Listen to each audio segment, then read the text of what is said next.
bonjour à tous et bienvenue au jour 22 de notre défi 2022. Notre thème aujourd'hui, j'ai commencé avec un texte magnifique dans 1 Timothée chapitre 2, le verset 1 à 8. Et encore aujourd'hui, j'apporte la deuxième partie. Notre thème, la prière pour tous, par tous et en tout lieu. C'est le jour 22. Alors bravo, félicitations, vous avez complété. Vous avez complété le défi 2022, vous avez gradué avec nous et des dizaines de milliers partout à travers la francophonie dans cette plus grande réunion de prière virtuelle de toute la francophonie. Vous avez gradué vers de nouvelles dimensions dans la présence de Dieu. Vous voulez continuer? Parce que plusieurs nous écrivent pour dire ça m'a donné quelque chose, ça là. J'ai un courriel ce matin de gens qui ont commencé à suivre une nouvelle vie, puis on dit j'ai soif pour plus, on a soif pour plus. Alors, si vous voulez continuer, vous avez fait le 22 jours et vous dites je voudrais continuer, je vous rappelle qu'on a plein de ressources pour vous qui sont en ligne. Par exemple, on a un défi 2021 qui est là en ligne avec 21 jours. Vous voulez faire un autre 21 jours et croyez-moi, la parole de Dieu n'est pas liée par le temps ou par l'espace. La parole est vivante. La parole de Dieu, la Bible, c'est le seul livre ancien dont l'auteur est toujours vivant. Alors, les messages de 2021 sont puissants. La louange est puissante. La parole ne retourne jamais au Père sans faire son œuvre. Et à chaque fois qu'on va en worship ou en louange, même si ça a été enregistré précédemment, on s'approche de Dieu, il s'approche de nous, il vient siéger et il y a du miraculeux, il y a du surnaturel qui prend place. Également, vous mentionnez qu'il y a des défis 10-30. Vous voulez faire un 10 jours. Nous avons des défis 10-30 sur les prières de Paul, les prières de Jésus, sur le Notre Père, 30 minutes par jour pendant un 10 jours qui sont là aussi en ligne. Il y a un trésor qui est là, vivant pour vous en ligne. Et je vous rappelle aussi nos cafés matinaux. Nous avons, si vous avez découvert Nouvelle Vie à travers le défi 2022, vous ne savez pas que 2 fois par semaine, nous sommes dans une aventure, un pèlerinage de foi où je traverse avec vous les évangiles. On a fait l'évangile de Matthieu en entier qui est en ligne, l'évangile de Marc en entier qui est en ligne, un café matinal par jour, sur un chapitre par jour. C'est un dévotionnel qu'on va compléter pendant l'année 2022 sur les 4 évangiles qui est unique en francophonie. Alors, on reprend notre chemin dans l'évangile de Luc dès la semaine prochaine. 2 fois par semaine, je vous donne rendez-vous à continuer avec moi. Et ne manquez pas également, je suis tellement enthousiaste et excité, il y a une toute nouvelle série que je vais commencer le dimanche 20 février, tout prochainement, sur le rêve de Dieu, sur la vie de Joseph. Dans l'Ancien Testament, c'est pour moi le personnage le plus extraordinaire de la Bible pour enseigner en début d'année sur comment trouver le rêve de Dieu pour votre vie, le retrouver, l'accomplir, les blocages au rêve de Dieu, le chemin pour le retrouver, la diversité des rêves de Dieu pour vous. Alors, ça va être une série extraordinaire qui va commencer et on va écrire un livre ensemble parce que la série Rêve de Dieu va devenir les 7 grandes étapes de la vie de Joseph, les 5 grandes portes qui s'ouvrent pour le rêve de Dieu, d'accomplissement du rêve de Dieu pour lui, vont constituer un livre que j'écris cette année. Ça va être mon livre 2022 qui va sortir à l'automne 2022 partout à travers la francophonie. Alors, on va écrire un livre ensemble. Ne manquez pas ça. Ça commence le 20 février. Alors, on a débuté ce défi 2022 avec le coaching, le mentoring, le masterclass du plus grand influenceur spirituel de tous les temps, l'apôtre Paul, qui déverse son enseignement de prière dans la vie du jeune pasteur Timothée. Et nous avons vu ensemble dès le premier segment du défi 2022 que la prière pour tous, par tous et en tout lieu, 1 Timothée chapitre 2, et lorsque nous prions, et cette prière-là, on va continuer à la faire. Le défi 2022, ce n'est pas une fin en soi, c'est une rampe de lancement pour vous.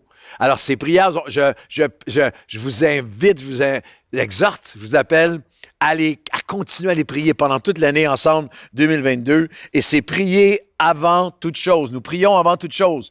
1 Timothée 2:1, j'exhorte donc avant toute chose à faire des prières, supplications, requêtes, actions de grâce pour tous les hommes. Nous prions avant toute chose et nous prions aussi pour nos autorités, qu'elles soient nos autorités spirituelles et nos autorités aussi séculières, très importantes en 2022. Nous prions pour les rois, verset 2. pour les rois et pour tous ceux qui sont élevés en dignité, afin que nous menions une vie paisible, tranquille, en toute piété et honnêteté. Et troisièmement, nous avons vu ensemble au premier segment, au jour 1, que nous prions avec foi, car c'est ce qui est agréable à Dieu. Le verset 3, car cela est bon et agréable devant Dieu. Sans la foi, il est impossible de lui être agréable. Alors, on doit prier avec foi. C'est ça qui lui est agréable. C'est pour ça que c'est intéressant que juste avant que l'apôtre Paul nous rappelle ce qui est agréable à Dieu, les versets immédiatement précédents, ce coaching de prière, au chapitre 1, verset 16, 1 Timothée 1, 16, mais j'ai obtenu miséricorde afin que Jésus-Christ puisse faire voir en moi le premier toute sa patience, toute sa fidélité, toute sa bonté, pour que je serve d'exemple à ceux qui croiraient en lui pour la vie éternelle. Et au verset 18, le commandement que je t'adresse, Timothée, mon enfant, selon les prophéties faites précédemment à ton sujet, c'est que d'après elles, tu combattes le bon combat, que tu gardes la foi et une bonne conscience, que tu gardes la foi. Timothée avait eu des prophéties, Timothée avait une destinée prophétique, mais sans la foi, il est impossible, il est agréable. Il y a un combat pour que je garde ma foi, pour que je garde la foi, pour que je puisse servir d'exemple. Alors, je m'adresse à chacun d'entre vous, quel que soit votre âge, dans votre sphère d'influence, en particulier aux chrétiens plus matures de certaines années de marche avec Dieu. Es-tu prêt à accepter le défi? Es-tu prêt à accepter l'appel d'être un exemple? Un exemple de la patience, de la bonté de Dieu, de la miséricorde de Dieu, qu'à travers toutes tes épreuves, les gens qui te regardent disent « Wow, Dieu est bon. Cet homme-là, cette femme-là marche dans la bonté, dans la fidélité, marche avec confiance à traverser ses épreuves en s'appuyant sur la fidélité, la bonté, la patience de Dieu. » Alors, nous prions avant toute chose pour les autorités, avec foi, car c'est ça qui lui est agréable. Et aujourd'hui, on continue avec notre texte. La quatrième étape, c'est que nous prions ensemble pour que des âmes soient sauvées. Et nous prions pour les âmes et pour une action surnaturelle en notre temps. On continue notre lecture au verset 4, qui veut que tous les hommes soient sauvés et parviennent à la connaissance de la vérité, car il y a un seul Dieu, un seul médiateur entre Dieu et les hommes, Jésus-Christ, homme qui s'est donné lui-même en rançon pour nous tous. C'est là le témoignage rendu en son propre temps. Et ça m'a percuté particulièrement. Ça a été écrit avec le feu dans mon cœur, que le témoignage que Jésus-Christ a rendu en son propre temps devient le témoignage que nous poursuivons. Il s'est donné pour nous et nous poursuivons ce témoignage en notre temps à nous. Nous prions pour les âmes et pour une action souveraine, surnaturelle de Dieu en notre temps, dans la vie des gens autour de nous. La question est, avez-vous ralenti? Vous êtes-vous refroidi? Avez-vous vécu une sécheresse dans votre intercession pour le salut de quelqu'un près de vous? Est-ce que vous priez pour certaines personnes depuis tellement longtemps? Je vous dis en toute sincérité, il y a des gens très près de moi, dans ma famille la plus proche, pour laquelle je prie depuis 10, 15, 20, 25 ans pour leur salut. Je crois que chacune des prières est entendue. Je crois qu'il recueille chacune de mes larmes dans son outre. Il les écrit dans son livre, que la parole de Dieu ne retourne jamais au Père sans faire une œuvre. Mais il y a ce défi dans nos cœurs. Je vous défie aujourd'hui à demander à Dieu de ramener par son esprit cette ferveur, cette flamme dans votre cœur et dans le mien, que nous prions pour les âmes, parce qu'il veut que tous viennent au salut, à la repentance. Et il s'est donné lui-même et nous donnons à la prière pour l'action de Dieu en notre temps.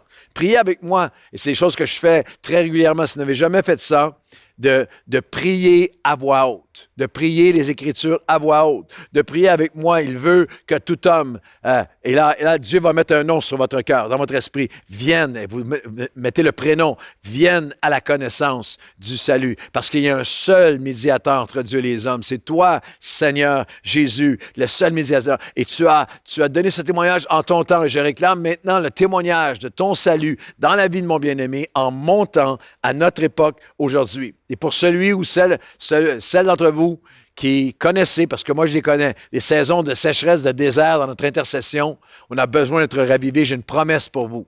Prenez-la en note. Elle est dans Ésaïe chapitre 42 et au verset 3. Il ne brisera pas le roseau qui est cassé. Il n'éteindra pas la mèche qui brûle encore. Il annoncera selon sa justice. Il ne se découragera pas. Il ne se relâchera pas jusqu'à ce qu'il ait établi la justice sur la terre. Parfois, on se sent comme un roseau qui a été cassé, mais Dieu ne nous jettera pas. On se sent comme une flamme qui brûle encore, mais qui est vacillante. Et Dieu vient souffler sur la flamme de ton cœur, de ton intercession aujourd'hui. Et te rappelle, je continue Isaïe 52, je te rappelle que moi, l'Éternel, je t'ai appelé, verset 6, pour le salut. Je te prendrai par la main, c'est bien sûr un texte messianique qui annonce Jésus-Christ. Mais Jésus-Christ en nous, nous sommes appelés. Nous ne pouvons pas avoir une vie de prière selon le cœur de Dieu s'il n'y a pas une portion qui est de combat, d'intercession pour les âmes. Je t'ai appelé pour le salut, je te prendrai par la main, je te garderai, je t'établirai pour être la lumière des nations, ouvrir les yeux des aveugles. Il reprend ici le texte. C'est le texte ici que Jésus a repris lorsqu'il a ouvert son ministère dans Luc chapitre 4 dans la synagogue. Il a pris le texte d'Ésaïe et le texte, le verset 9 nous rappelle, voici Dieu dit les choses, les premières choses se sont accomplies, mais je vous en annonce de nouvelles afin qu'elles arrivent, avant qu'elles arrivent, je vous les prédis. Dieu a des choses nouvelles pour nous, pour nos familles, alors que nous allons intercéder ensemble. Nous prions donc pour les âmes. Nous prions pour une action de Dieu dans notre génération, dans notre temps. Nous prions également pour accomplir notre appel. On continue la lecture de notre texte dans 1 Timothée chapitre 2, le coaching de prière de Paul. Il dira au verset 7, « Pour lequel j'ai été établi, prédicateur et apôtre, je dis la vérité, je ne mens pas, chargé d'instruire les non-juifs dans la foi et dans la vérité. » J'ai été saisi par cette pensée que l'apôtre Paul savait, l'apôtre Paul connaissait ce dans quoi il avait été établi, ce pourquoi, vers qui il devait servir, ce pourquoi il avait été établi. Alors, je veux vous défier à prier pour 2022.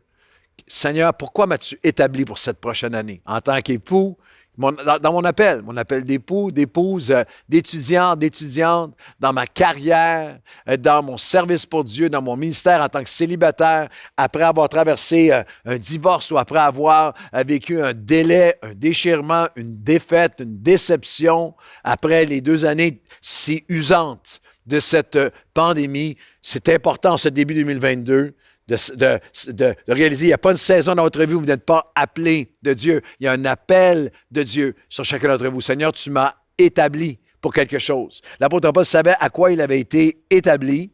Il savait aussi de quoi il ne devait pas s'éloigner. Il savait de quoi il ne devait pas s'éloigner. Il refusait il priait afin de ne pas succomber à des mensonges, de se faire mentir par l'ennemi, par les circonstances, ou de se mentir à lui-même. Remarquez qu'il dira, je sais pourquoi j'ai été établi et je dis la vérité. Je ne mens pas. J'ai été chargé de quelque chose dans la foi et dans la vérité. Et ça, c'est une prière que peut-être vous n'avez pas fait, mais moi, je prie régulièrement, Seigneur, sonde-moi, ô Dieu, garde-moi dans la vérité de mon appel. Je veux refuser tout mensonge de l'ennemi. Je ne veux pas laisser l'ennemi, des personnes, des gens, des voix accusatrices me mentir. Et je ne veux pas me mentir à moi-même. Je suis dans la vérité, je ne mens pas. L'apôtre Paul n'était que trop conscient, tout près de ce texte, quelques versets avant, de ceux qui, autour de lui, avaient fait naufrage par rapport à la foi, qui avaient cru des mensonges et qui avaient fait naufrage par rapport à la foi. Au chapitre 1, verset 19, juste avant le texte que je viens de vous lire, combat le bon combat en gardant la foi, une bonne conscience. Cette conscience, quelques-uns l'ont perdue, ils ont fait naufrage par rapport à la foi. Alors nous prions et priez ça, parce que dans chaque saison, c'est intéressant, son appel était évolutif, parce qu'il dit « J'ai été établi prédicateur et apôtre ». Dans son cas à lui, et lorsqu'il dit prédicateur, il parle de son appel d'hier, ce qu'il avait été, et apôtre, son présent et son demain. Il y avait une évolution dans l'appel, dans ce à quoi Dieu l'avait établi. Puis il y en a une dans ta vie à toi aussi. Ce n'est pas la même chose pour chaque saison de nos vies. Ne restez pas les pieds dans le ciment d'hier. J'ai toujours servi comme ça, il faut que ça soit maintenant. Et il n'y a pas une saison où Dieu ne veut pas t'établir. Il n'y a jamais de retraite. Il n'y a pas de saison trop jeune ou trop âgé où Dieu ne veut pas t'établir dans quelque chose pour cette année. Alors nous prions, et je termine dans un instant, nous prions avant toute chose avec autorité, avec foi pour lui être agréable.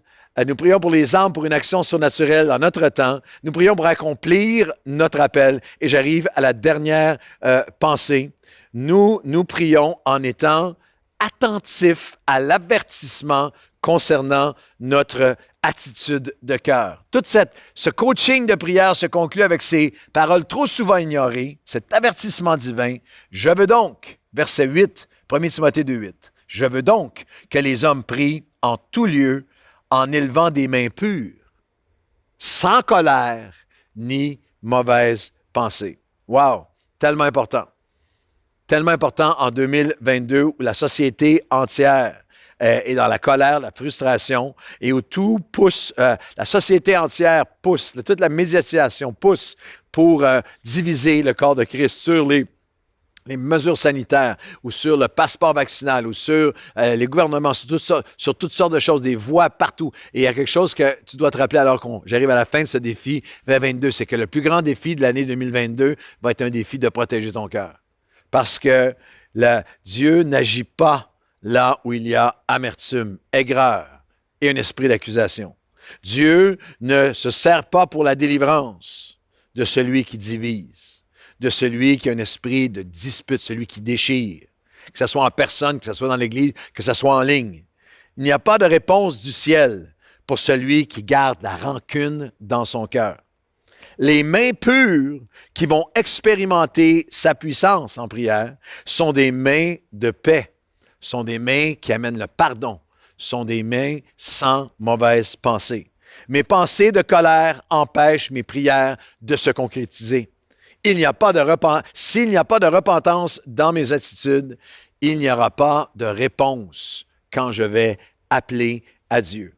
Question, est-ce que j'avais limité est-ce que j'avais limité à ce qui n'est pas un problème dans ma vie, ma description, ma conception de la pureté? C'est très souvent, moi j'ai les mains pures parce que je ne fais plus ceci, je ne fais plus cela, les victoires connues à nos vies. L'apôtre Paul va au cœur des choses et dire les mains pures concernent ton attitude présente en ce moment. Toutes tes prières frappent le plafond, toutes tes prières sont sous un ciel d'airain, toutes tes prières ne percent rien du tout si elles viennent de lèvres et de l'abondance d'un cœur et de lèvres qui sont souillées par la colère, par l'amertume, par le non-pardon, par la frustration, par les mauvaises pensées. Est-ce que j'ai réalisé que je lève des mains pures seulement lorsque mon attitude de cœur est dans le pardon et dans la grâce et dans l'unité et dans être celui qui amène la paix? Je le répète et je termine avec ceci. Ce défi 2022, je sais qu'il a été une bénédiction pour vous, n'est pas une fin, c'est un commencement. Et maintenant, l'appel, le défi 2022 va être, Seigneur, garde mon cœur, protège mon cœur. Je veux prier en 2022 avant toute chose. Je veux prier en 2022 pour les autorités spirituelles et séculières. Je veux prier, je vais prier en 2022 pour les âmes. Pour les âmes, pour une action surnaturelle de Dieu en montant dans cette année. Vous allez m'écrire les témoignages cette année de ceux qui sont venus et revenus au Seigneur à travers votre intercession. Je vais prier afin d'accomplir mon appel. Je vais prier, Seigneur, dans ce que tu m'as établi maintenant et demain, et je vais prier avec des mains pures, sans colère, ni mauvaise pensée, au nom de Jésus. Amen.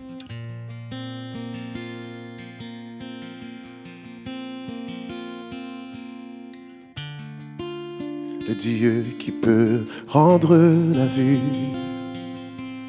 est présent tout autour de moi, présent tout autour de moi. Le Dieu qui peut nous faire entendre vient apaiser toutes mes craintes, apaiser toutes mes craintes. Oui, je crois en toi. Oui, je crois en toi, tu es le Dieu des miracles. Oui, je crois en toi, Oui, je crois en toi. Tu es le Dieu des miracles. Oh, tu es le Dieu des miracles. Oh,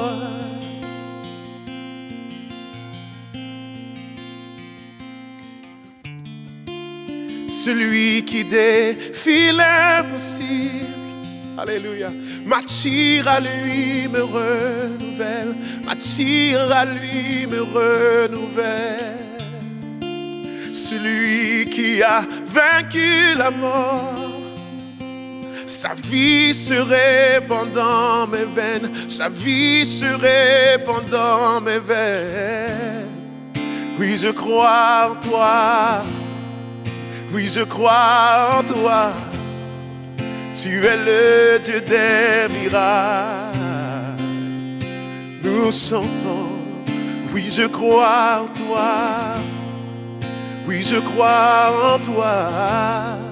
Tu es le Dieu des miracles. Oh, je crois en toi. Oui, je crois en toi. Tu es le Dieu des miracles, mon Seigneur. Oui, je crois en toi. Je crois en toi. Tu es le Dieu des miracles. On va chanter ensemble. Tu es de toute éternité. Tu es de toute éternité. Amen. Ô Dieu puissant ressuscité. Yeah. Tu es celui qui donne vie. Tu es le Dieu des miracles. Tu es le Dieu des miracles. Dis-le avec moi. Tu es de toute éternité. Tu es de toute éternité. Amen. Ô Dieu puissant ressuscité. Oh, tu es celui qui donne vie.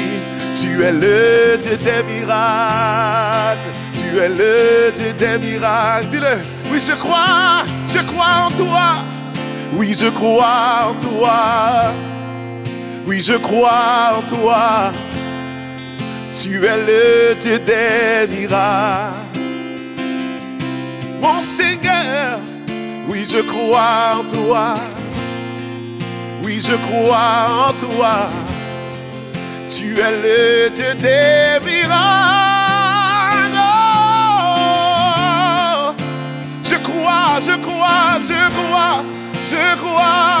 Oh, je crois en toi. Oui, je crois. Oh, je crois. Je crois. Oh.